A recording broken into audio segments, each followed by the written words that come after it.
Check. Hello, my testing. Hello. Hello. Good afternoon, sir. Good afternoon. How are you? I'm fine, sir.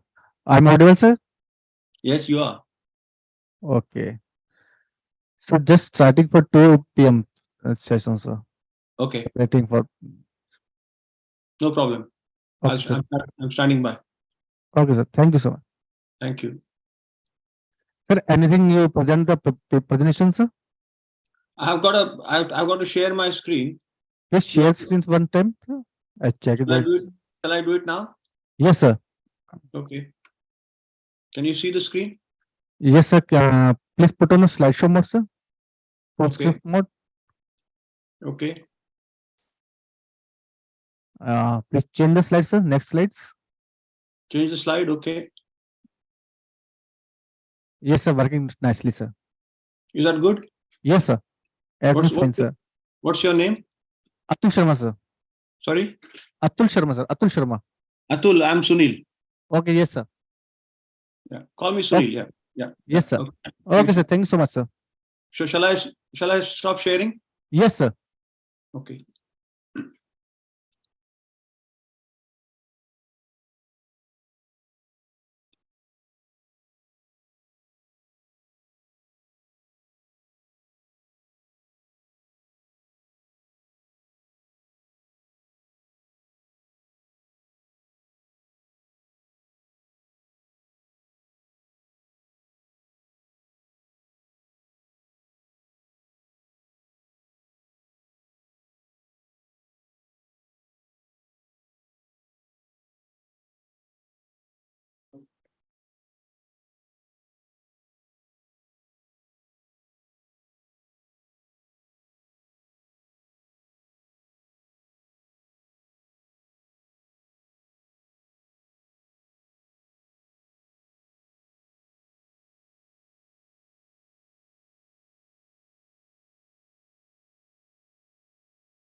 It seems covered with crystal clear water and lush green land masses.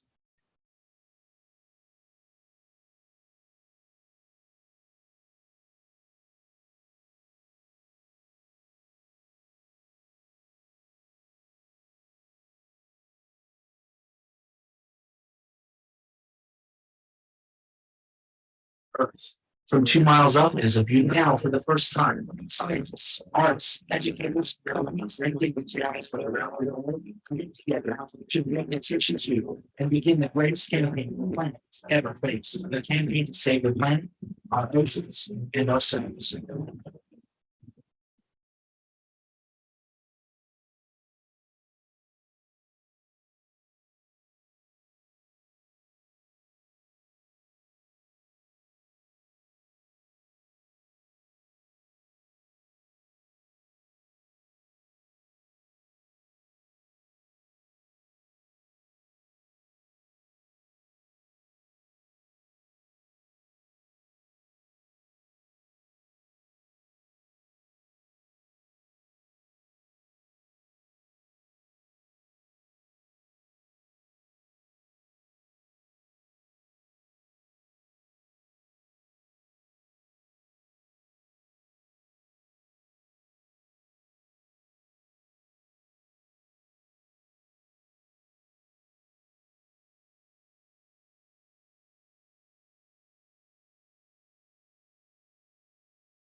उनको पुरानी ही चलानी है भाई।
Good afternoon, everyone. And this is the crucial moment because we just had lunch, and now I think our session will keep you not as sleepy as you are now.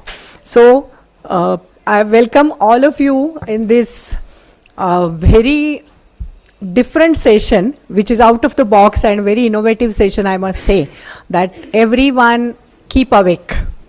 And once again, I welcome all of you. Thanks, Dr. Burman, for giving us the opportunity as a partner in Mobis Foundation's very prestigious conference, ICSE.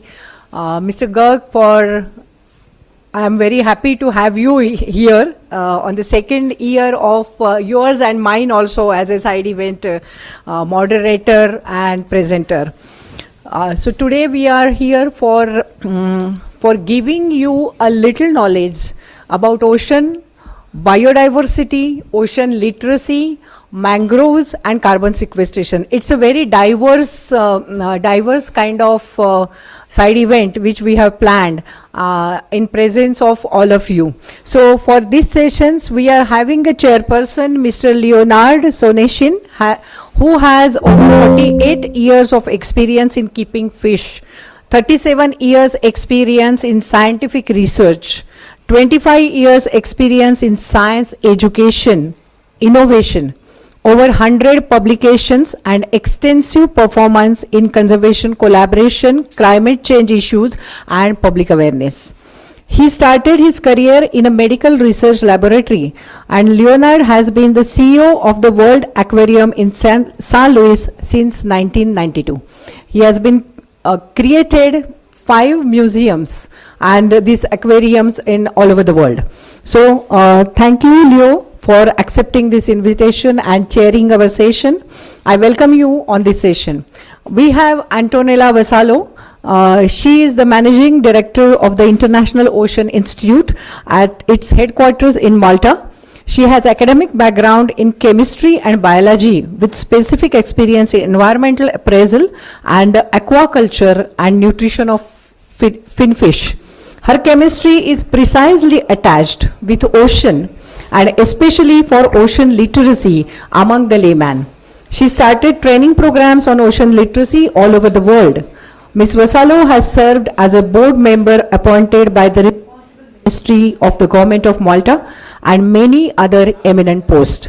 Welcome, Antonella, for this session and accepting our invitation also.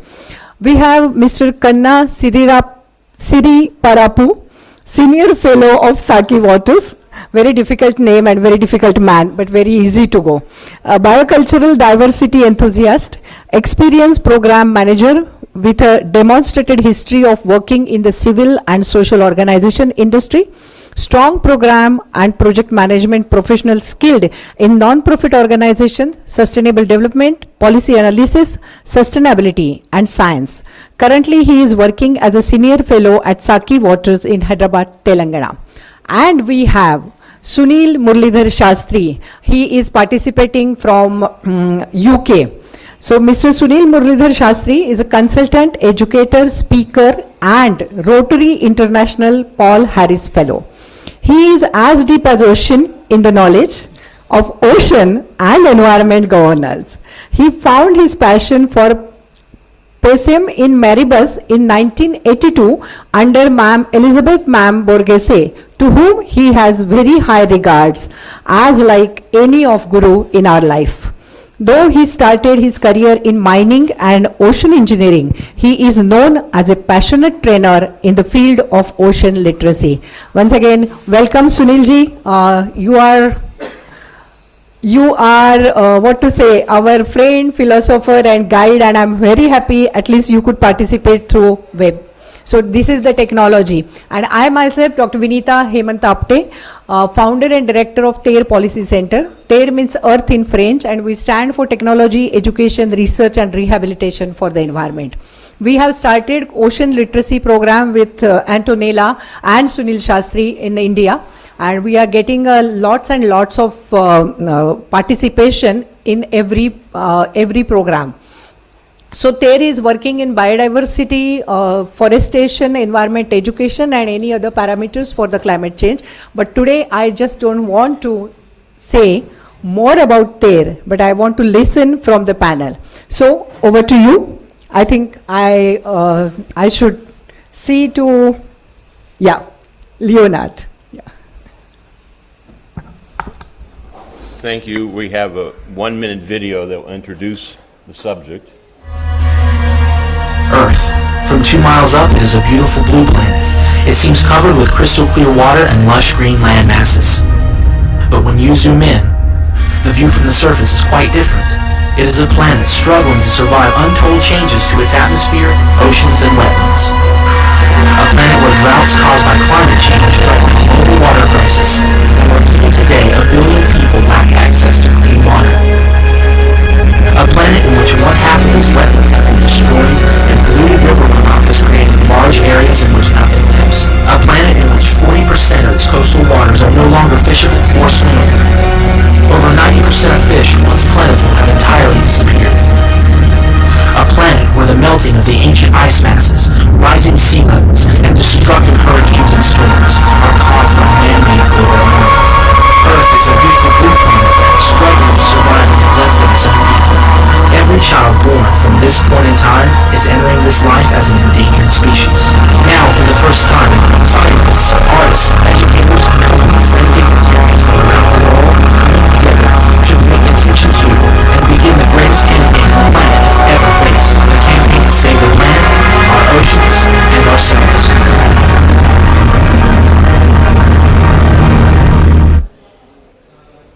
Thank you. Is this on? Okay, good. So I also am head of the Sunshine Institute. Somebody else named it after me. I complained a little bit, but we went ahead. Let's see. So ocean science and coastal protection, as I see it, is divided into several key concern categories. Climate change as ocean effects, how climate affects the ocean, how it creates possibilities of tsunamis and hurricanes that create tremendous devastation, but also how it affects land changes in terms of drought, in terms of floods, undersea challenges and storms like we see on top of the ocean occur underneath the ocean and have tremendous destructive possibilities and powers. Coastal protection from these events, has to be considered in many places, but especially in South Asia, where there's been so much devastation. The only types of things, have to be done take tremendous planning and lots of money. The effects of El Nino are facing us right now. The waters in many parts of the ocean are warmer than they ever been before, and they're killing fish and devastating coral reefs. The coral reefs are being tremendously affected by the temperature change, by pollution, by desalinization, and fisheries effects by overfishing and by the lack of proper protection for nurseries. And the most important thing to discuss today is engaging society in recognizing these tremendous issues. For me, at the foundation, we concentrate on coral reefs. We're able to bring a coral reef to life in 3 weeks. We're able to bring entire coral populations covering the ocean floor in 5 weeks. We're able to stimulate fisheries. In 5 weeks, we went from no fish to 8,000 fish in 1 square kilometer. We also look at the river systems and how to decouple the pollution from the farm sources that poisons our rivers and creates blue-green algae and red tide. We also have ways to stimulate agriculture production. We have a new agriculture production that's entirely natural that increases production by 10 times compared to normal production with an 80% reduction in fertilizer, which also decreases the inputs to the rivers and the oceans. We have ways to improve aquaculture and aquaponics that are very important to feeding the planet. We have ways to convert plastic into plants. We have ways to remediate the land. We have ways to help restore the oceans. And we have ways to keep ice as ice and deal with oil spill remediation, blue-green algae. But I'm not here to talk about what I'm doing. I'm here to learn from other people. And if anybody's interested in anything I had to say, see me afterwards. Thank you.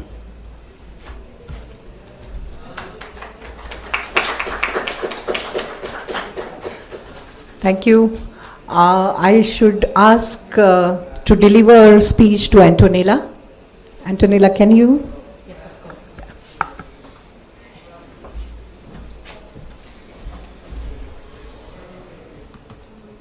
So I'll just find my presentation, which should be somewhere here. Okay. Come on. So, are you seeing the presentation? There you are. Ah, fantastic. So, I'm, well, happy to be here again today, and good afternoon for those of you. I really appreciate the attention that I think this is running automatically, that you're getting. And I'm here to speak to you a little bit more about ocean literacy, which is what I had started to speak a bit in my presentation earlier on the panel. Basically, in continuation of the theme of ocean literacy, of education for sustainable development, I want to specifically focus on ocean literacy. I'll be presenting an academy which was developed by the International Ocean Institute, and the intention of the Ocean Academy is to improve global ocean literacy. What we do this is, how we do this is by making it very easy to follow, very easy to register to, and very relatable. So, a few brief words about the International Ocean Institute. We were founded more than 50 years ago by Elizabeth Borghese, and who is a person who links me, Sunil, and Vinita now, right? And we are an international NGO with consultative status at the United Nations, and we focus a lot on training, education, and capacity development. And I like to say always our motto is to create knowledgeable future leaders in ocean governance. I would like to extend this as well, just to say knowledgeable ocean leaders, you know. And we do this in several ways. The principal way that has been done is by focusing on training and capacity development for people who are early to mid-career ocean professionals. We have been doing this on an annual basis all over the world since 1982 consistently. We also produce publications, and this is a brief idea of our training courses.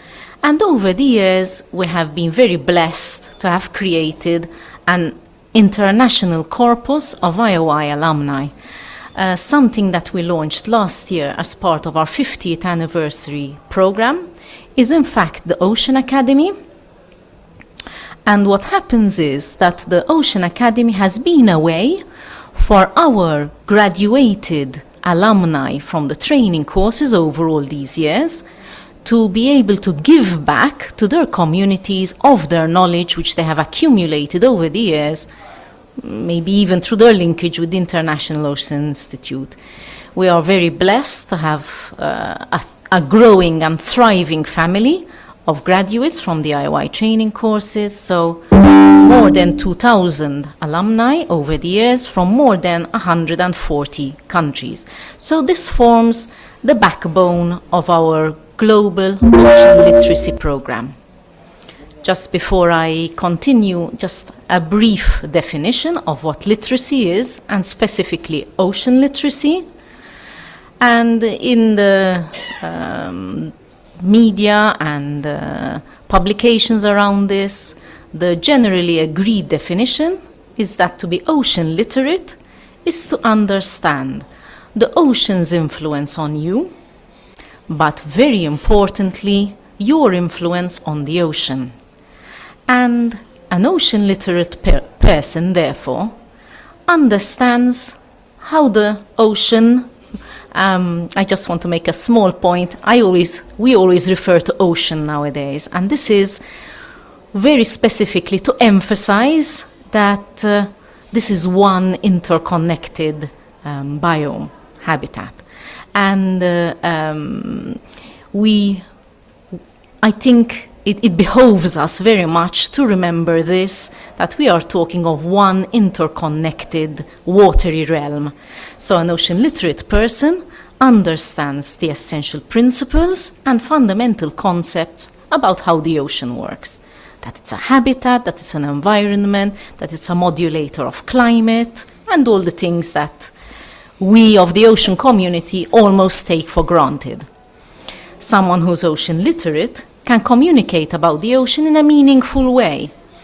But most importantly, for our purposes, is that someone who is ocean literate is able to make informed and responsible decisions concerning their actions, because they know how these will impact the ocean and therefore the greater livelihood and life on Earth. Ocean literacy has started to become something of a buzzword in literature, and whether you look at lay literature such as media online, or even more scientific, more peer-reviewed publications, I think there is consensus on a couple of things. First of all, that society at large still lacks basic literacy about the ocean. Something that has been pointed out as well is that very often the ocean community is speaking to itself, and that right outside the ocean community, messages are not spreading fast enough. So we must not only do a better job of expanding the ocean literate community, the audience. Something else that has been noted and pointed out in the literature is that there's a huge gap in ocean literacy amongst older audiences. Now, this morning, I was very encouraged to see the discussion in the room and the general agreement on the importance of reaching out to school children and children of school age. And that is indeed very important. But I think we all appreciate at some level that while this is a critical audience to reach, there is also a gap between the time when these children are going to be in a decision-making position where they can impact policy directly and now. So I tend to be of the opinion that ocean decisions, environmental decisions, important decisions, need to start to be taken yesterday. So I think this is a strong argument for bringing in a large audience, as big of an audience as possible, into our ocean literacy outreach. If you had to look at some peer-reviewed publications concerning ocean literacy, the same refrain is repeated. Additionally, the points raised by this particular paper mention that ocean literacy is actually critical for achieving Sustainable Development Agenda 2030. It has the potential to catalyze the behavior change needed. This paper further mentions, and this will be important to my presentation, that there are 4 key drivers to accelerate this: education, which is what we're here about, cultural connections. We mustn't underestimate the importance of technology in helping us achieving these goals, knowledge exchange, and science policy interconnections. All these things were mentioned earlier today. The authors of this particular paper have also pinpointed 5 main limitations to achieving an effective ocean literacy that is globally widespread. One of the things they pinpoint is that a lot of programs out there, very valuable programs I have to say, do focus on youth-centric ocean learning, maybe a little bit to the exclusion of other cohorts. Unfortunately, there is a lot of programming out there which is Western-centric, much of it in English. Many of the courses or programs out there tend to have a single issue focus, whereas ocean literacy, by its very definition, has a wide breadth. The digital divide can work for or against us, because while it's a fantastic tool for reaching out to people, we also know that it's a limitation that some people cannot access. And sometimes some ocean literacy or ocean knowledge products do not bridge that connection maybe between society and marine science and policy. So in response to these challenges, the IOI Ocean Academy has tried to meet these gaps by launching the IOI Ocean Academy. As an aside, they form part of the IOI's voluntary commitments to achieving SDG 14, which is, as you know, the Sustainable Development Goal pertaining to the oceans. And the Ocean Academy is essentially 20-hour modules delivered online, free of charge, in local languages. The ocean knowledge that is delivered with the help of local experts, many of whom are IOI alumni, is locally relevant because these are local experts, and it falls within the line of IOI's oversight. And the intention, as you can see on the side of the slide, these are some of the countries in which we've been offering our Ocean Academy. And over here, I need to salute Vinita and Sunil, of course, because they are our valuable partners for our outreach in India. And I know that Sunil will speak more about this, so I won't take up his content. But the intention of the Ocean Academy, which is open to anyone who is interested. So anyone with a smartphone and Wi-Fi can join anywhere, anytime. So there are no barriers to access. Not language, not money, not location, nothing. Just register and join. The intention is to gain a basic understanding of the ocean, learn about the ocean holistically, to talk about sustainability, to educate, whether it's the global perspective, the interlinkages between all the disciplines, but also the intention is to take and receive questions, to gather this dialogue, this feedback, this interaction. And I can assure you, and you probably will support me in this, there are lots of questions, right? There is a big appetite for information, a big thirst for knowledge. And the people who attend these ocean modules, offered all over the place.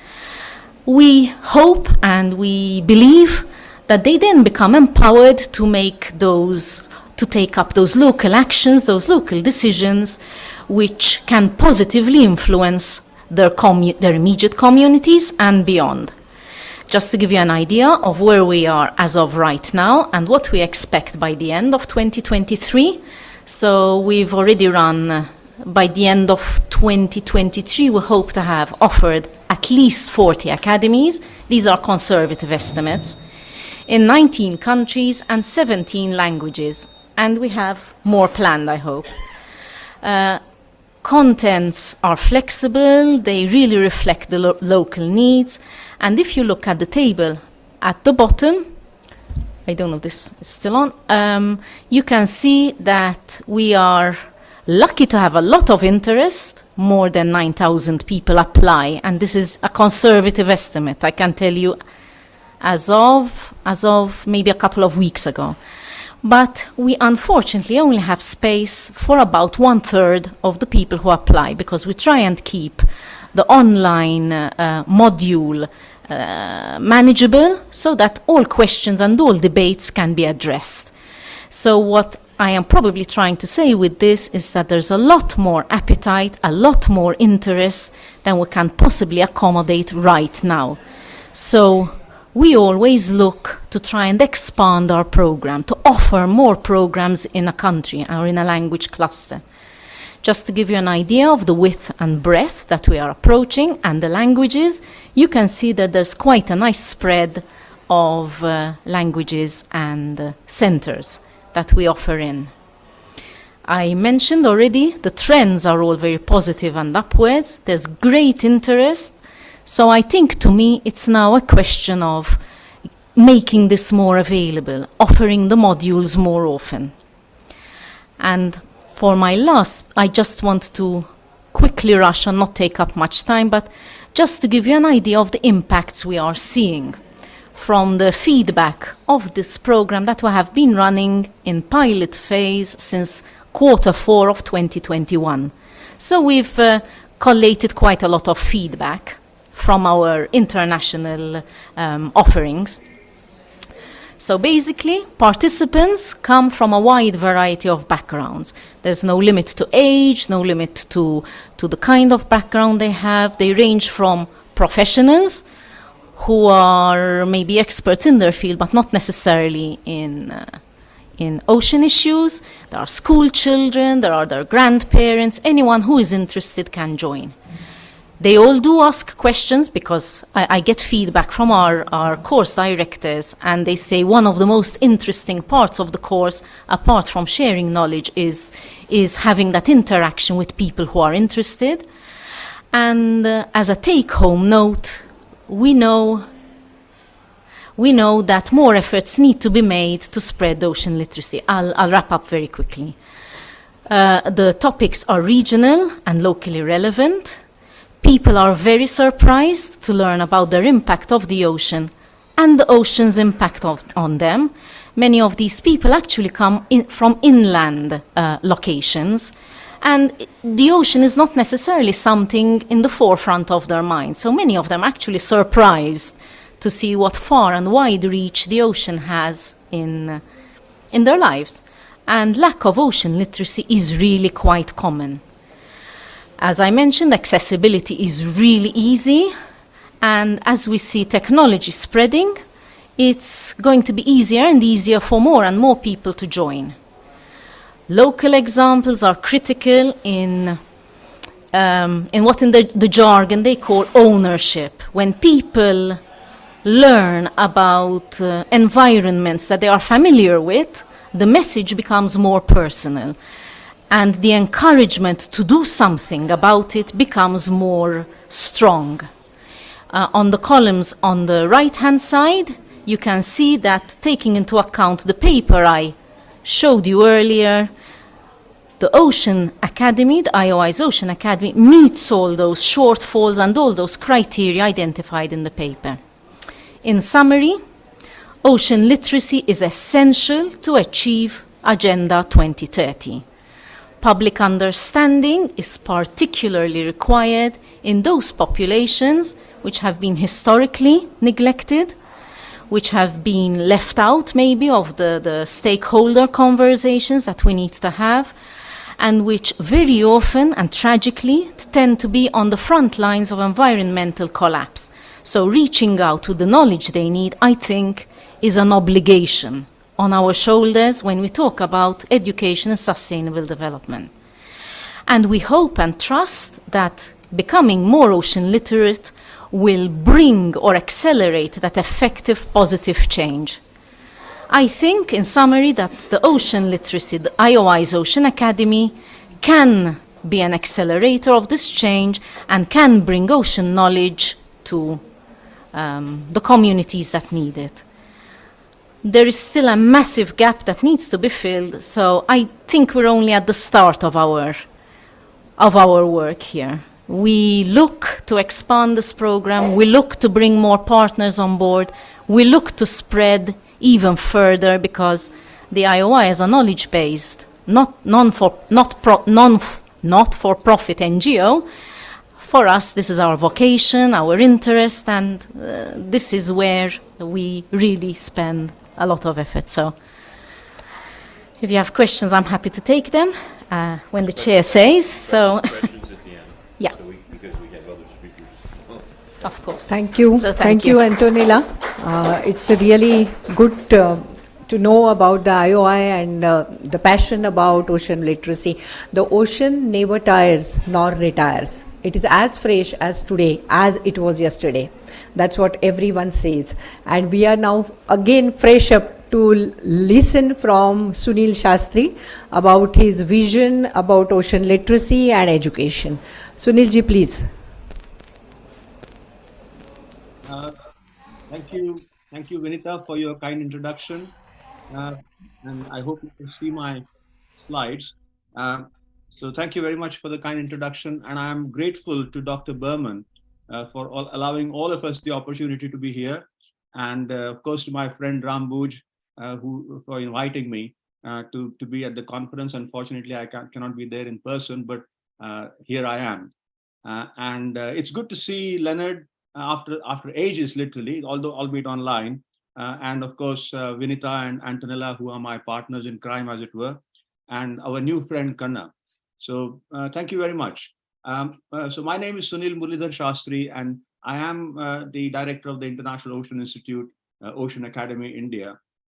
And I would like to take on from what Antonella had just said and sort of add a little bit of flavor as to what we are doing in conjunction with Vinita, Antonella, and myself in India as far as ocean literacy is concerned.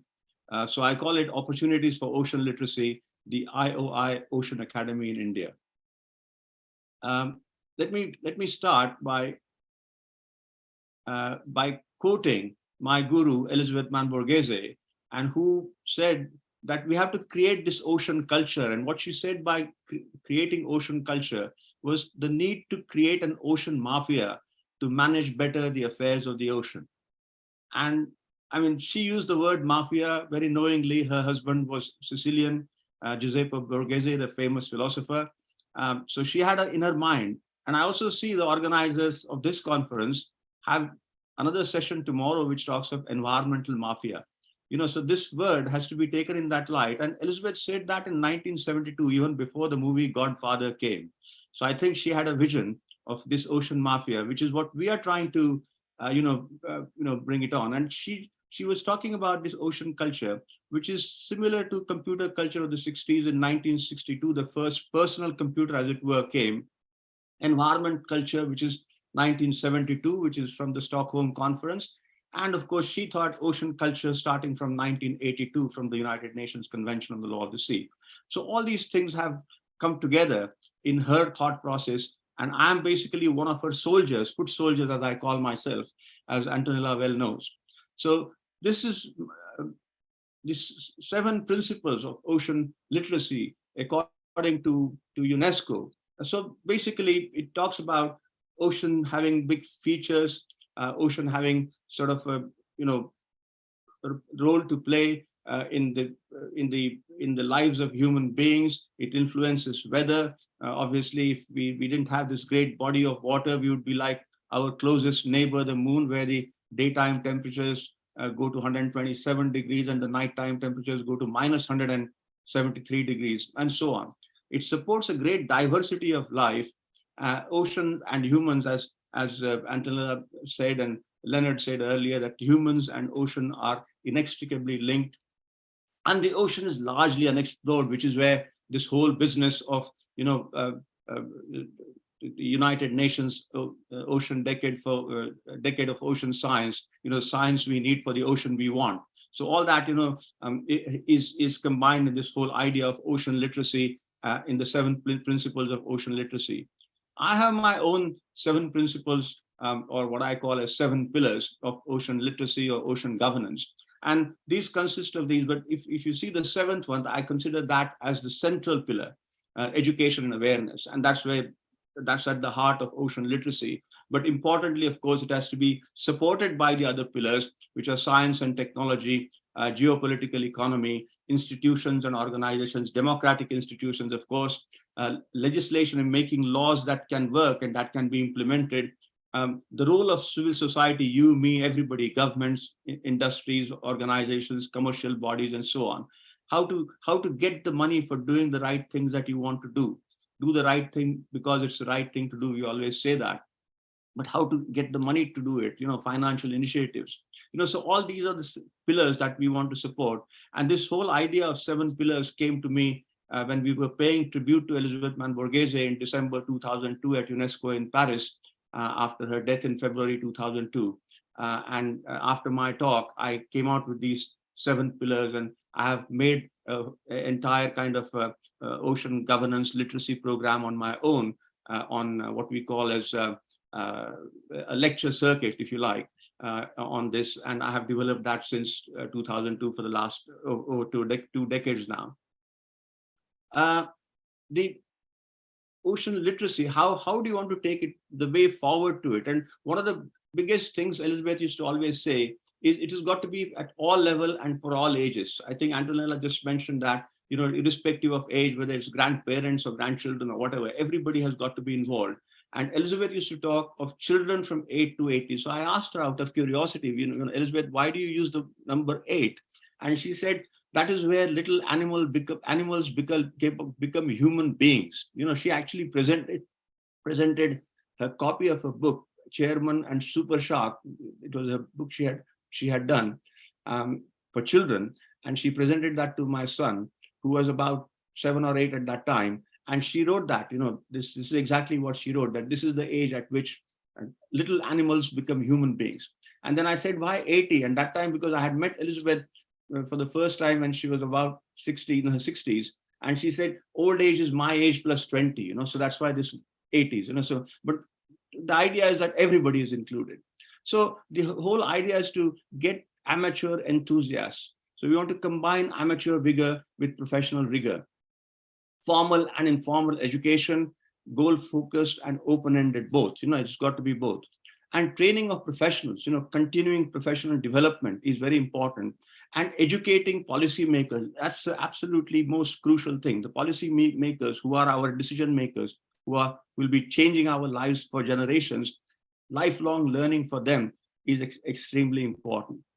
So in my case, sort of creation of a more responsible civil society is one of the purposes of ocean literacy, and inculcation of ocean culture, which I have talked about through this whole idea of creating ocean mafia, in thought and action, as well as in legislation and implementation based on robust science. Both natural sciences and social sciences have got to be given equal importance. Promotion of equal ocean-related activity at every level of education, whether it's primary education right up to doing PhDs and postdoctoral and beyond. But need for the training of practitioners is extremely important. So this whole idea of lifelong learning or continuing professional development. Then community and voluntary efforts to raise public awareness. So getting local people, local ideas, local knowledge, etc., and general training in the area of ocean governance. All of those things are our focus. Our drivers are this whole idea that comes from BBC's founder Lord Reed's motto that we must BBC, British Broadcasting Corporation. I'm very impressed with their work always, and they have this motto which is inform, educate, and entertain, and that's exactly what we are trying to do. And of course, most importantly, we want to empower by doing it. So the key is also to do serious things in a fun way. And as Antonella was mentioning, we allow for lots of debate and discussion, and there is a lot of banter also going back and forth when we are doing this. So there's doing serious stuff in a fun way is extremely important when you learn. So going back to 1968, 55 years before today's conference in New Delhi itself, where you all are, unfortunately I am not there, but there was this Senegalese forestry engineer called Baba Dioum, who had this famous quote: in the end, we will conserve only what we love. We will love only what we understand, and we will understand only what we are taught. So there's this great link between what we are taught and what we will conserve. Environmental protection or ocean protection and education are inextricably linked. And people like Baba Dioum or people like Wangari Maathai, they are the ones who are the inspiration behind creating this great wall from Dakar to Djibouti, which will be protecting, which will be arresting the growth of desert from from North Africa to sub-Saharan Africa.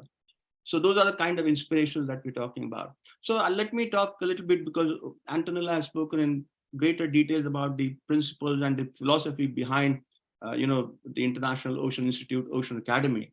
I want to talk about, give some focus to Ocean Academy in India. So the timeline is very, very short, as you can see.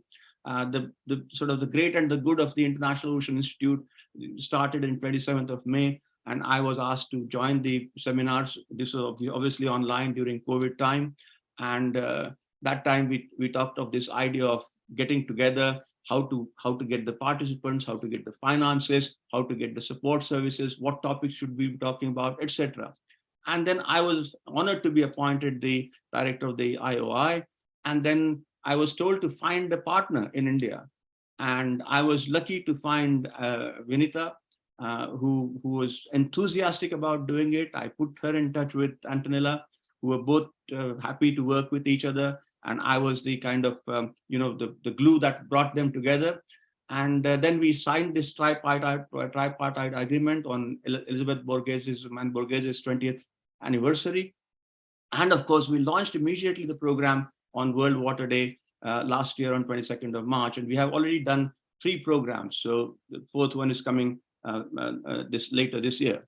So we are already moving pretty quickly, 2 programs per year. Vinita is talking in terms of 3 programs per year starting 2024.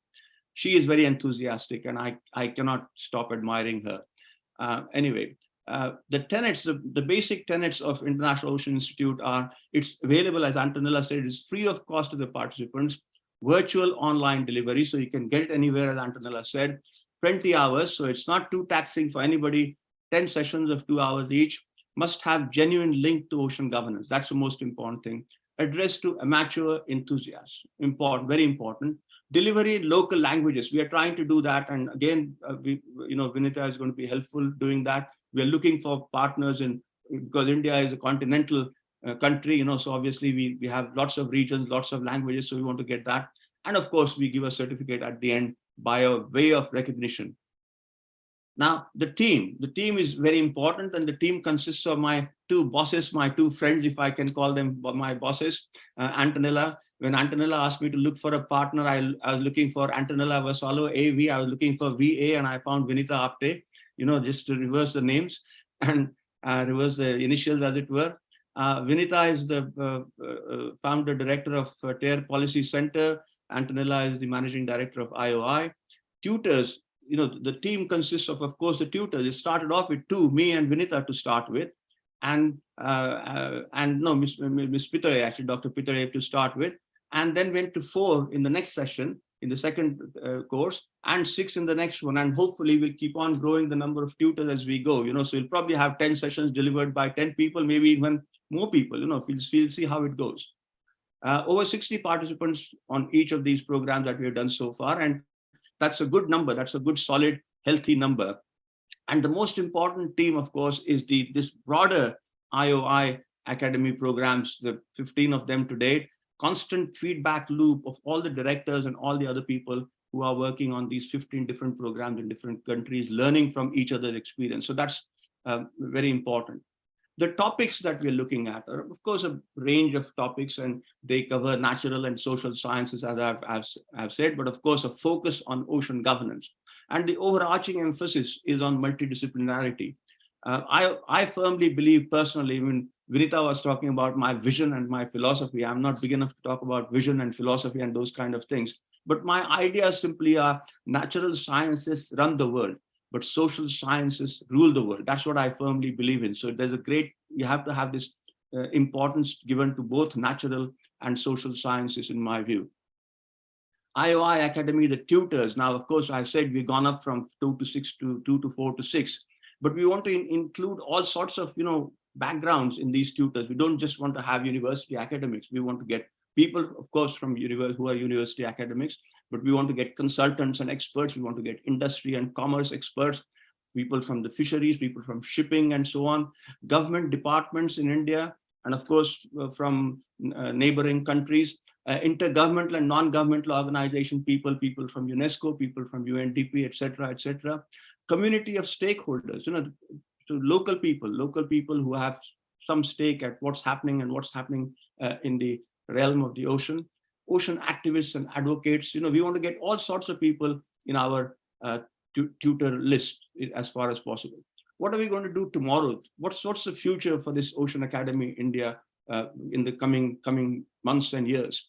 So we want to deliver more programs annually. Vinita is already talking about 3 next year. Maybe we'll increase the numbers.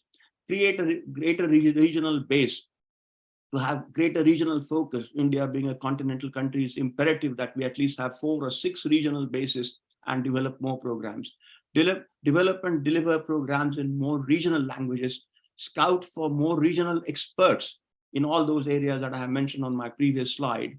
Programs directed to business executives and policymakers. So more tailor-made programs. Then innovative programs to show links between coastal regions and the hinterland, because it's only the southern part of India which has ocean around it, but the rest of it is hinterland, which is what we call people who are not living very close to the ocean. So what's their link? What is at stake for them with the ocean? They ask many times, "Oh, what have I got to do with the ocean?" And we have to bring forth that point to them as well. So what's our final goal? What are our final goals? First one is creating this human capital, inducting, nurturing, and deploying these, what we call as, amateur enthusiasts. Intellectual capital, contributing to debates and discussions to the extent possible, as Antonella mentioned in her talk, by having ample time for people to do questions and answers and so on, and debates and discussions. Networking capital, connections and linkages, like we're doing now, what we're doing today, for example, and I'm sure Antonella, on behalf of the International Ocean Institute, will find new partners through this International Conference on Sustainability Education to develop better programs for IOI India Academy, and help me and help Vinita do that. And I'm sure with Vinita and her team's enthusiasm, we will be able to do that. Brand capital, we want to create this, like, again, as Antonella is saying, we have got this alumni base. They are our ambassadors. They are the people who are now, some of them, I did these programs, IOI programs, and I was one of the first to do it in 1983 and 1984. And I have now developed a network and this power to convene through recognition. People recognize, alumni from our International Ocean Institute, and we want to, use them to develop our brand capital, as it were. And in the end, I mean, encompassing all 4 of the above, we want to have this globalization capital. It's not restricted only to IOI Ocean Academy India or Turkey or Kazakhstan or wherever. It's all these global academies which will come together, interact, and we'll have this, human capital, intellectual capital, networking capital, brand capital, all of it working globally for the benefit of the ocean and for the benefit of these, ocean literacy programs. So that's my sort of brief take, as it were. So thanks for listening, but I want to end by this very important note, that it's not the end of the problem, but the solutions must begin somewhere. And I'm grateful to Avni Benham, my good friend, He's a friend of mine from going back to 40 years, Antonella, and all of IOI and Vinita for, making that start. Solutions have to begin somewhere, and we have started that solution in India. And I'm grateful to all of you for working with me. And thank you very much again for the opportunity, and thank you for listening. Thank you.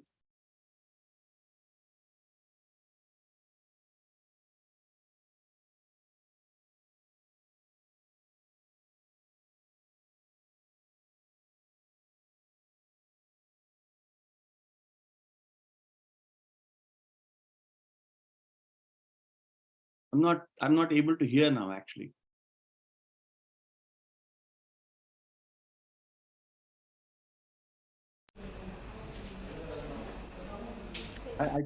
I could not hear at all. Hello, can you hear now? I can hear now. Yes, thank you. I say thanks to you. My enthusiasm is mostly depend on my young team. So I extended my thanks to my young team too. So we are listening all about ocean literacy, which is very important. Everyone knows that more than 70% of Earth is occupied by the ocean and the water, and how water is very important for our life.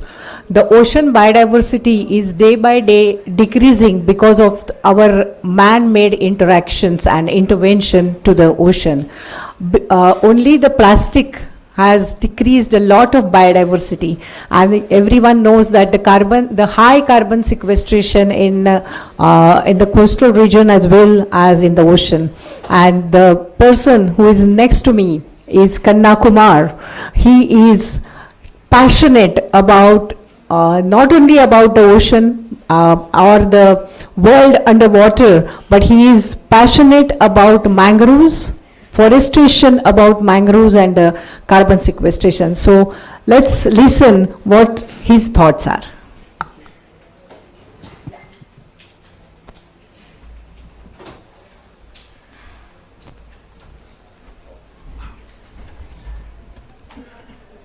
Okay. A very good afternoon. So I know there are like beautiful and very fascinating lectures and like speakers like that they shared about their thoughts about the institutions and the organizations like they have been a part of, and how they're spreading different projects and their initiatives around, that it be direct interventions of rebuilding, restoring these habitats, or with IOI, as Dr. Antonella said, about literacy, ocean literacy. I think like that sets a very nice stage, and also like with Dr. Sunil, like who also shared about IOI's initiatives. I think that sets a very nice stage, like for things like that I'm going to share with you. But the way, or like whatever I'm going to share with you is not my story, or it's not something very intellectually dense or thick. But what I'm trying to share with you is a story from the ground. And this is not about me, or this is not about my intellectual capacity, but this is about a story from the ground of the people. So with the four speakers, like they spoke a lot about need for education. But what is that? Who are those who should be taught? Or what about the people, or what about the places like that should be taught as a part of this education? Which is like very important question like that should be asked. So, but before I go there, like, and I would like to ask, how many people here have been to Sundarbans?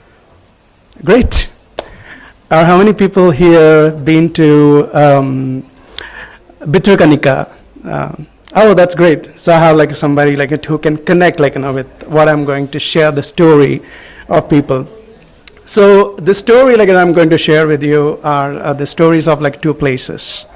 One, it's Sundar Island, one of the biggest islands in Sundarbans.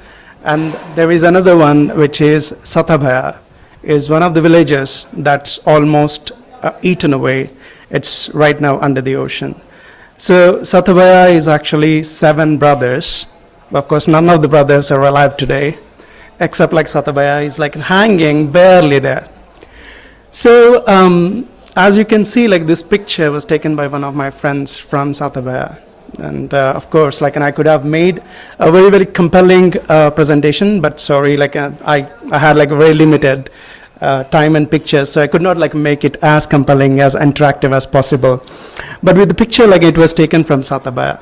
And as you could see, the ocean has almost engulfed the entire village. And what is left here is barely hanging there.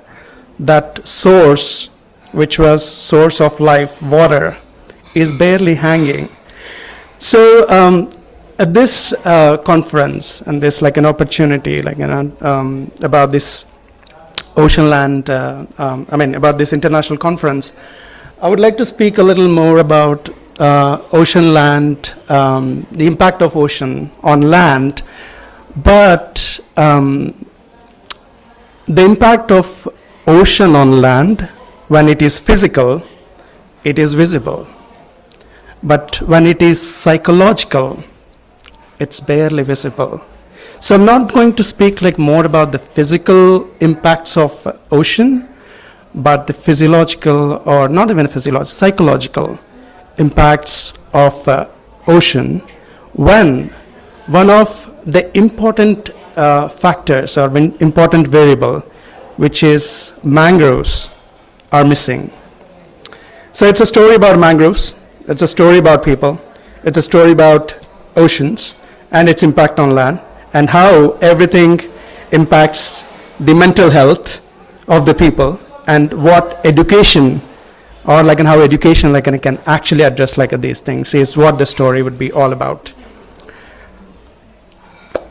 There's also a few pictures like in Satabaya, and you can see like in almost the houses were abandoned. There are no people like living there, and you can see one of my friends who is also like doing a lot on refugees, climate refugees. You can see the picture there, and also the culture like in which we're talking about, like for the speakers like also spoke about culture. So temples or places of worship are one of the representation like in culture, and you can actually see how culture is also at the receiving end of erosion and ocean engulfing the coast. So here I was talking about like Kendrapada, which is one of the districts, coastal districts of Odisha. And you can see the red lines is where a lot of erosion has been happening, which is actually happening at a very fast pace. But I'll tell the reason like why it is. But when we're talking a lot about erosion, coastal erosion, what, I don't know, you can correct me like if I'm wrong, but whatever like a little that I studied, most of the erosion is actually happening at the estuarine areas. Not necessarily like an entire course, like, but actually at the estuarine areas. But it actually makes us like ask this question, like why estuaries? Why not anywhere else? But I think maybe I'll also try to address like that, answer that question like why it is. So Jagatsinghpur and Kendrapada, these are the two places in Odisha where you also have these mangroves, large number of mangroves, and also like the deltas of the Mahanadi in the estuarine areas. And this is Sagar Island, which is towards India, which is one of the largest islands of Sundarbans. And you can see all those like red areas that are there, which from the studies like they have found there's a lot of erosion, and almost like 50 square kilometers of Sagar Island has been already washed away. It's under the water right now. But why is this happening?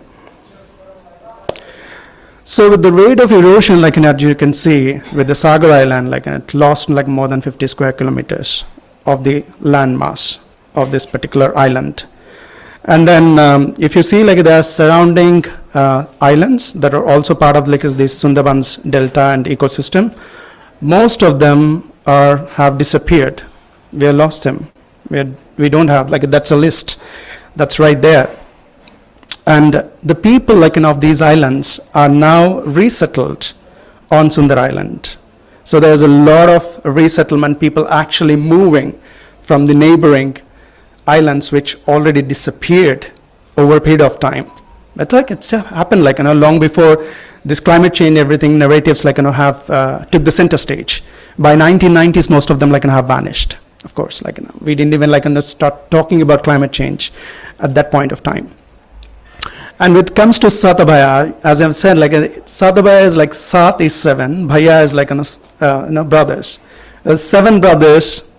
All the list like the names there, none of them are there. Right now, Satabhaya is the only village that is barely hanging there. And apart from that, like more than 16 villages from Kendrapada is already lost into the sea. And 2 more villages from Ganjam districts like are also lost in Odisha alone. And the impact is like kind of like phenomenal in that way. And when it comes to this island, it's very densely populated, like more than 2 lakh people who moved like from other islands, like now they are settled on this particular island. And like they have like 42 villages like on Sundar Island itself.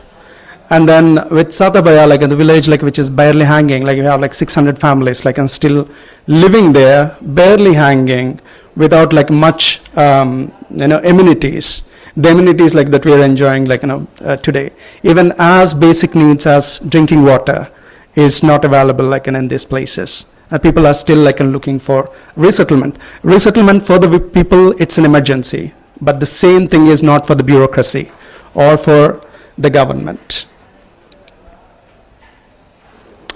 And then, so what we are trying to understand is, okay, there are physical impacts. We know that climate change or some other reasons or destruction of wetlands or mangroves is contributing to erosion or intrusion of water or ocean onto the land. So that is like physical. So people are losing their livelihoods, but what are the consequences of that? Now, one of the easiest way like people are trying to cope up is distress migration.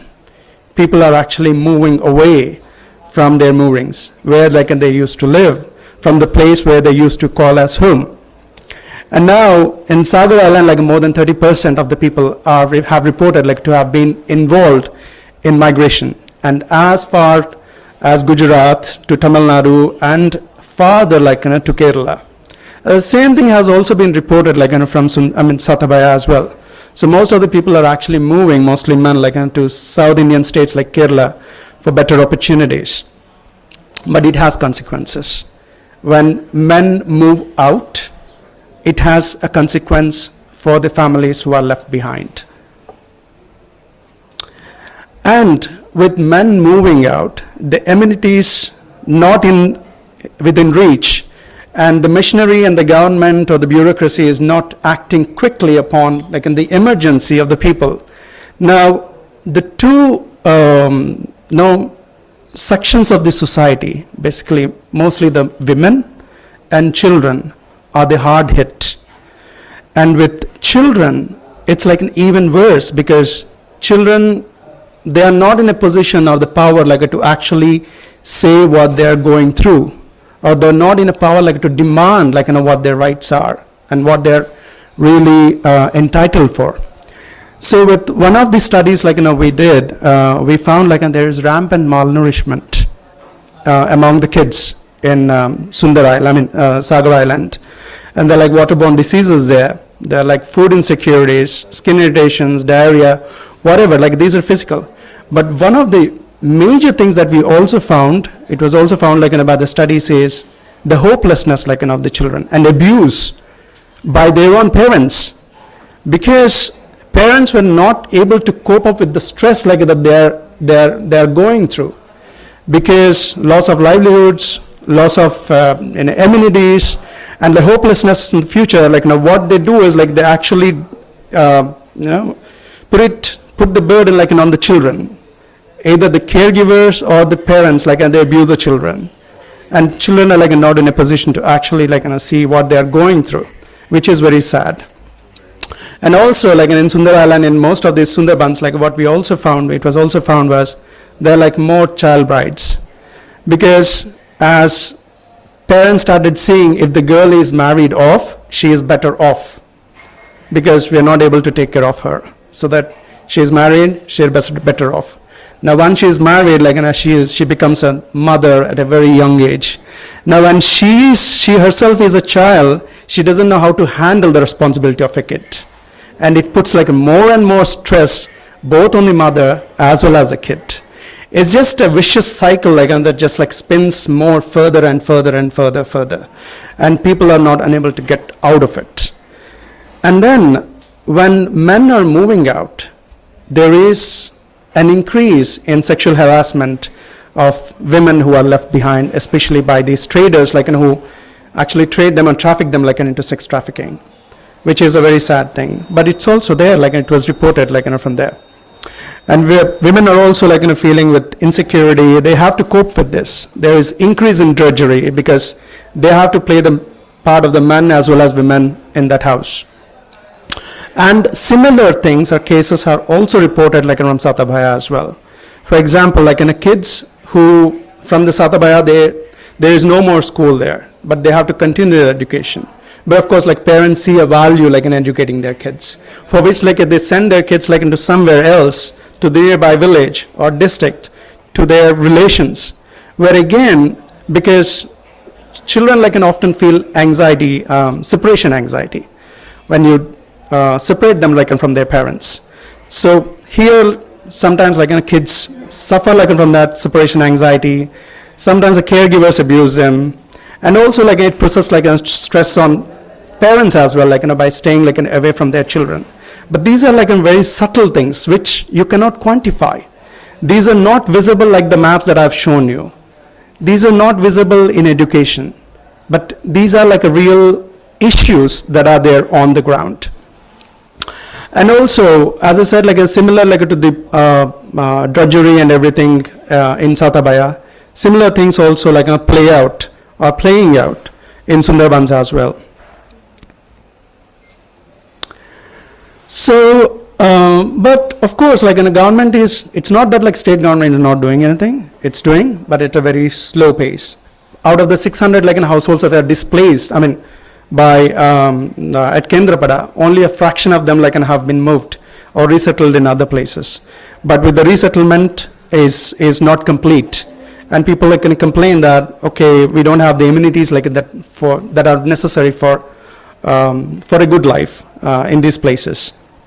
There is displeasure, there is loss of livelihoods and livestock as well in these places. But there is an interesting thing which I initially started the problem is there, but it's kind of being compounded, it's being exacerbated and aggravated with continuous influx of people from other places. Both Satabhaya as well as Sundar Island has a history of resettlement. For Sagar Island, it's the surrounding people who are settled here. For Kendrapada, in most of the districts, you see the resettlement from people from Bengal and Bangladeshi refugees who are now settled. Initially it was in thousands, but now people complain that there is a continuous infiltration, and there the infiltrated population number could be anywhere in lakhs, maybe 1 to 7. And the influx of this illegal immigration or infiltration is now leading to destruction of the mangroves in these places. And government is also, sorry, I'm just wrapping it up. So the mangrove cover is also being destroyed in these places due to resettlement problems. So to summarize, these are definitely the problems, but problems are created because of lack of what Antonella said earlier, that the decision it should be made yesterday, but the decisions that were made yesterday should be informed and responsible, which did not happen yesterday. But still now, even when we are seeing these things, problems ramifying, we are still continuing construction of dams. One of the main reasons for the erosion, especially in the estuarine regions, and we are still not taking these resettlement programs seriously, and we are still not seeing mental health as one of the main focus areas that we should bring into education. So my submission to this platform here is about the anxiety and the mental health and the issues of the women and children, like, who are victims, like, of this climate change or erosion or whatever, how their struggles should be brought into education, and how these can be addressed, like, through education, is my request and submission, like, to everybody here. Thank you so much, like, for the opportunity. Any questions? It's open for you, 1 or 2 questions, yes. It's very interesting, and ocean literacy is something. It is a very interesting session I want to attend, and interesting to hear that ocean literacy is happening. But what I little, you see, I have worked in Ministry of Environment and Forest for 3 years. They already have a program called SAICOM, which is a huge program. And there's a huge things which are happening. And what you're describing about, I'm just coming to first this point, is true for many cases. This country has huge poverty. 50% of the population holds only 3% of the wealth of the country. Per capita income is very low. So if you do this kind of research, many of the villages, many of the areas will show you the same indicators. So it is not something unique in that way. So you will find at least 1,000 places, more than 1,000, 10,000 places having the similar kind of a problem. And what you're missing, the thing is, you're missing what the government has already done. SAICOM is a World Bank funded project. It has done a lot of things. So you should have called somebody from the ministry to give you the other side of the view also. Because it is becoming only one-sided and one case study. And the forest department, and I was pleasantly surprised in one of our recent events, tiger events, from WWF, one person said the forest department of India is the best in the world. So I think it is little literacy part I have, you should do it. But if you collaborate with the existing work which the universities are doing, colleges are doing, ministry is doing, it will be far better. And this kind of a case study can be done at any other place and you find the same findings, outcomes. Okay. So I think you need a better, you need somebody from the policymaker side. I'm not doubting what you're saying, but it's partial, it's half or 1/4 of the truth.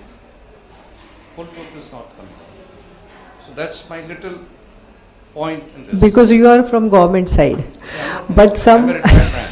sometimes when we are at the other end of government, we have a lots of, anyway, this is I'm a retired a topic man. where there are lots of controversies. No, Sorry. it's not a controversy. I'm a retired man, but we also know there's a huge force which is working already there. So one study, and if you do this study in Sikkim, you'll find the similar kind of outcomes. Yeah, it is. The children, malnourishment, then this trafficking of women, you'll find it there also. That's what the NGOs are working for, the betterment of life, isn't it? So you should have some. So next, can we go for the next question, sir, please? I have just a comment. I've been very fortunate to have been in both these areas several times. I feel that we really need to empower women. We need to take literacy broader, not just educate them, but give them the opportunity to earn from that. I'm with Earth Day Network. I'm the regional director for Asia, and every month we award a small group of women who are doing something good for the environment and earning from it. It's very crucial that they must earn from it. And in Sindhu Durg, there are women who have started mangroves tourism, because they know the area best. So they have hired little canoes and they take tourists, and all it needed was for them to be trained on how to get bank loans, how to better be more professional in their approach. So these are small things which others can do and earn also. Yeah, thank you. Just feel. Please. Just one clarification. Was this issue with regard to destruction of the mangrove or because of sea level rise and destruction? So destruction of the mangroves has actually promoted, but of course it's both ways. Earlier it was to increase the coastal agricultural economy, but later now it has completely spiraled out into uncontrolled destruction. And if you see mangrove destruction, it is basically for the shrimp culture across in India. Of course, it's the same thing across the world as well at the moment. This question I asked because there is a lot of work being done in rehabilitation of mangroves in the Sundarban. And even the international community,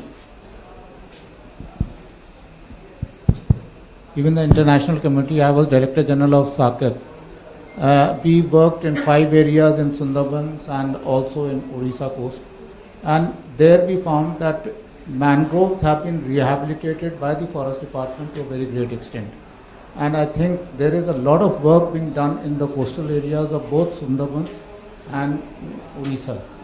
And I think after rehabilitation, is there any change that has taken place? Because this study seems to be lopsided. And I'm not... No. I think somewhere everybody is missing the point. I'm not talking about, or I didn't present about who is doing what. The focus of the study is there is an issue and how that issue should be brought into education. So there is an issue of health issues and mental health issues especially, and how people are getting impacted, or the psychology of the people, psychological impact I'm talking about. So whatever that is, whether it is one-sided or it is a half truth story or whatever, but the reality is people are trying to cope with the psychological impact of erosion or whatever the consequences of by the ocean engulfing or whatever. That psychological problems are not being addressed, and that is the whole point I'm trying to make. I'm not taking sides of this or that. The whole point is the psychological impact, which is not as prominent as the physical impact like erosion or whatever. So that's the whole point. Yes. I'm Shweta and I represent Jane Goodall Institute. I live in Pondicherry, and that is quite a hot spot for what you're talking about. And I also have experience visiting Sundarban in a couple of months. What he's saying about the mangrove restoration is happening. Government is doing amazing work over there. But what he is talking about, this erosion and the coastal communities, especially Bay of Bengal. If you compare Arabian Sea and if you compare Bay of Bengal, the erosion is extremely fast and it is accelerated. Why I say this? Because in 2019 December, I relocated to Pondicherry, and 2023 June, there is one very famous Oroville beach. The beach is gone. So I have personally witnessed that, and it's a very serious concern when we talk about ocean education, ocean academy, literacy. People are just not aware. I always say, you live close to the ocean, you know nothing about ocean. You live far from the ocean, you know nothing about ocean. And it's a very beautiful session, and I really congratulate each one of you. Thank you.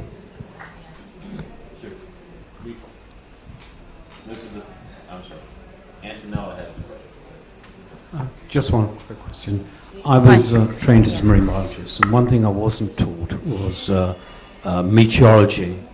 And one of the things I've been doing is films on meteorology recently, and the increasing temperature in the Indian Ocean is fastest ocean, increasing ocean in the world. It's having an effect on the monsoon, because a decrease in the difference between temperature between land and sea. That's one thing I don't learn. And I was talking to somebody who deals with IT for schools, and he's thinking of putting sort of a daily meteorological thing, going to the school saying the climate change affecting that. Is there any thought about this process of getting meteorology, because I wasn't taught that in oceanography, into the syllabus and trying to get a daily broadcast on climate change into the schools in education that way? So that people come in and say, gosh, you know, the monsoons were affected this year, and the rain, there's going to be more drought in certain areas. And it is the major change point. Who's going to? I cannot comment on the insertion of meteorological lessons in schools or anything like that, especially because I'm in no position to speak about local curricula in India. But my comment referred to an earlier comment by that representative of that group at the back. You mentioned about the ecological and the ecotourism. I just wanted to jump back to one thing that was mentioned in the opening sessions today, that we are talking about sustainability, but also sustainable development, which I don't need to remind all of you, but is a balance or a balance between three divergent points, which is the environment for sure, but also the economics of it, and also the socio-cultural systems. So I think when we speak about literacy, be it environmental, be it ocean, I think when we should talk about sustainability, when we have that discourse, and on development, because at the end of the day, I think one of your salient points, Kanna, was in fact that, you know, but for some reason or another, things happen, villages get left behind, populations suffer. I think we always need to remember that triangulation between the 3 points of sustainability, which is the environment, very important, the economics of it, because people have to make a living, they have to have a future, they have to have a belief in that future, and they need to invest, because one way or another we're all invested in our future, whether it's financially, whether it's in terms of hope or culture, and also the socio-cultural dimension of this. So I think to wrap up a lot of points that were made by many people here, one way of achieving or maybe balancing these three disparate, as in diverse, points is through education. So I just wanted to make the point that brings us full circle to all the thematics that we've been approaching so far in the conference. So when we talk about literacy, we cannot not talk about the impact of the environment on humans, on their livelihood. Sometimes it's good, and sometimes it's very much the shocking examples that remain in our mind.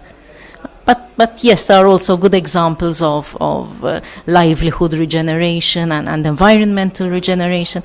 And I think our discourse should be recognizing of that balance, and I think also recognizing that we are able to do something about it. We have knowledge, we can spread that knowledge, we can take action if it's based in science and knowledge. And I think this is where maybe our conversation can focus a little bit. From my part, I see it as the dissemination of that knowledge, as spreading the knowledge of what we can do. I like very much thinking of a glass as half full rather than half empty, so I'll try and be a bit of an optimist. But I just wanted to bring the focus back that much of what we would like to do at the IOI is to bring this idea that yes, we can do something about this. We can bring the change that needs to happen. And every person in his or her own way. So one tiny message, that's all. Yeah. Thank you. Yeah, just a moment. Yes. My question is to Mr. Shastri. So recently, United Nations adopted the High Seas Treaty or the BBNJ. So Recently, United Nations adopted the High Seas Treaty. Would you like to comment on it? Is it a step in the right direction in terms of spreading awareness on ocean sustainability, or there will be some big challenges in the implementation? Thank you. That's for me, right? So, Yeah. Yeah, I mean, I'm delighted that you asked that question, although a bit outside the scope of our thing today. But I'm a great fan of the Law of the Sea Convention, and I see the BBNJ Treaty, the Biodiversity Beyond National Jurisdiction, as a great step. In fact, we are talking about things like I just mentioned the United Nations Decade for Ocean Science. That we are undergoing right now from 2021 to 2030, and in fact the BBNJ treaty proposes that we will have 30 by 30, so 30% of the ocean will be a marine protected area by 2030, and in fact they're trying to extend that on land as well, that 30% of land would be also designated as protected area by 2030. So all these are absolutely fantastic initiatives in the right direction, and BBNJ treaty does a lot to actually strengthen the law of the sea in a particular area where the law of the sea had not actually spelled out actually things as BBNJ has clarified now, and I also would go one step ahead, and I don't know how my other fellow sort of policy thinkers think about this idea, ocean governance people think about this, but I think it's time now that the authority which was created by the Law of the Sea Convention in Jamaica, at that point in time, people are talking of manganese nodule mining as the key business of the authority, but now we realize that protection of the environment, protection of biodiversity is a much greater issue. So perhaps the authority might want to take in that BBNJ as one of its subjects. But that's a much broader subject. That's a much broader thought to say. While I have the stage, may I comment on one or two other questions that were here earlier? Yes, go ahead. Yeah. So I think one of the speakers was talking about involvement of the government, and in fact we would like to involve everybody, but the point is sometimes what happens is people from the government who are serving government officials are constrained by saying what the government wants them to say, and that's not a negative thing on no negative reflection on them, but that is how it is by the nature of the situation, that you work for the government and you speak what the government line is. So that is the point that I want to make. Another lady, I think she talked about empowerment of women, and I think that is the most important thing that can happen to any society. In fact, uplifting a woman, and I think it's been famously said in the Indian context also, that when you educate a woman, you educate the entire family, and that's the importance of educating women and keeping women. In fact, if you see a lot of my social media hashtags that I use, particularly, women will write wonders worldwide. That's my strong belief. Somebody else was talking about, the situation is same in a lot of places. A lot of places around India, or around the world, in the developing world, have similar situations of local, small communities and coastal communities, etc. So adopting village would be adopting villages by NGOs or by large organizations might be a good idea. In fact, many years ago, in the late 80s, early 90s, the International Ocean Institute had adopted a village in Tamil Nadu, and there was significant work done in the coastal fisheries community in that area. And finally, I think Antonella was talking about the three-legged stool, or three things, which I call people, planet, and prosperity. But and if you see, in fact, my logo, the ocean governance logo, on my slides, you will see that the first three circles represent people, planet, and prosperity. But more importantly, the next three circles there are represent actually equity, justice, and peace. Because Mahatma Gandhi very famously said that peace is not mere absence of war. Peace requires the determinants are more sort of economic and social and increasingly environmental. So that economic, society, and environment, or people, planet, and profit are key to all development and probably ultimate peace, or what we call as Pacem in Maribus at International Ocean Institute. Pacem in Maribus, our logo, our motto. And again, finally, in fact, just to make a small point at the end, Antonella is talking about optimism, and we have all got to be optimistic. All environmental people have got to be optimistic.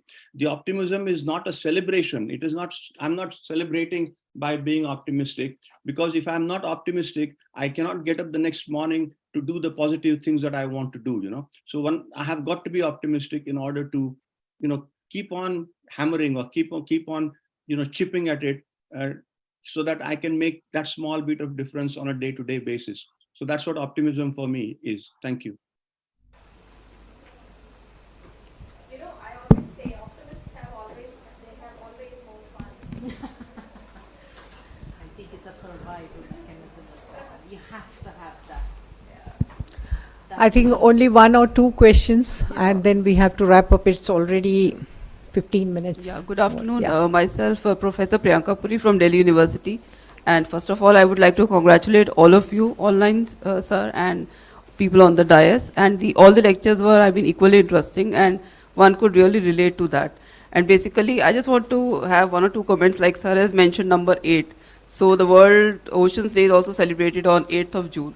And the UN motive this time was the planet ocean and the tides are changing. So basically, I'm also working on the oceans, but since the theme of the conference is education, so that is basically in the education sector. And like you have said, for partnership and other related works. So we have the Ocean Society of India as a basic body, which is a non-governmental body for the dissemination of information on oceans, and they are also working in the practical field. And they have like PG Designation Awards and other kind of practical work, seminars, workshops, and conferences being organized on the oceans. So I'm the elected member of the first Delhi NCR chapter, and I would be happy to work with you. I mean, in any case, we can have any collaboration, and our college is also one of the partners in this conference. So in any of the ways we can contribute, and currently I'm ensuring a faculty development course on the ocean itself with IIT Delhi Center for Atmospheric Sciences. And on the World Oceans Day in June itself, we had conducted a webinar, and prior to that also on 7th of June, we had a webinar on disseminating the information on the world's oceans. Okay. Thank you. We will get back to you, definitely. Thanks. And you are most welcome for collaborating. Yeah, thank you so much, and congratulations for the session. Thank you. So, hello, I am Dr. Akash Kumar, and I have one just a comment, or what I have some concern point that the MOEF has one division called Cisco. They have mangrove plantation plan and maintenance. So they have approved for 25,000 crore rupees for whole India. Of course, Odisha will be one person, and some part will be in your study area as well. So I think when we develop some project, so there will be some kind of social aspect in the project. So we were part of the metro line in Mumbai city, where city is already congested. So there are lots of rehabilitation and settlement plan. So of course the planning authority have given attractive offer to the resettlement people or public. So 2.5 times of the current value. But is it enough or something? So we had some, because this project was funded by KFW. So we have to report to KFW to where the assessment were appropriate or not. So they said only we have given 2.5, that is more than enough. But in our opinion, there is one point. See, we will wrap up afterwards, and we'll talk separately on this. It's a very nicely you have raised this issue, because many people are not aware of it. So we'll sit separately and talk on this. Thank you. Thanks a lot. Thanks for the beautiful audience and the fantastic questions, because this way the whole session we look forward that it's interesting and also lively. because of your interventions. Thank you so much.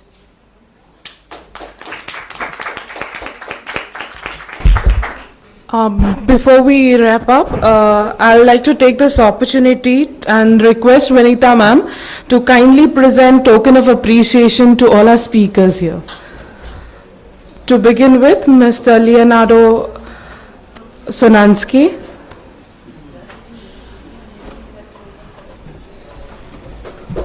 Thank you, sir.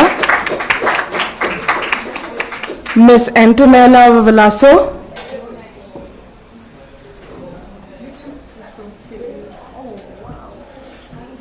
Thank you so much, ma'am. Mr. Kanna Siripurapu.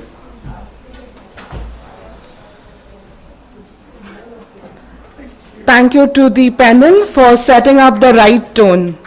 And special thanks to Sunil sir for always being there with us and being the most important pillar of there. And your trophy is at our Pune office. So whenever you will be next in Pune, you will get the trophy. Thank you. Thank you to all the audience for patiently listening to all the speakers. Thank you so much.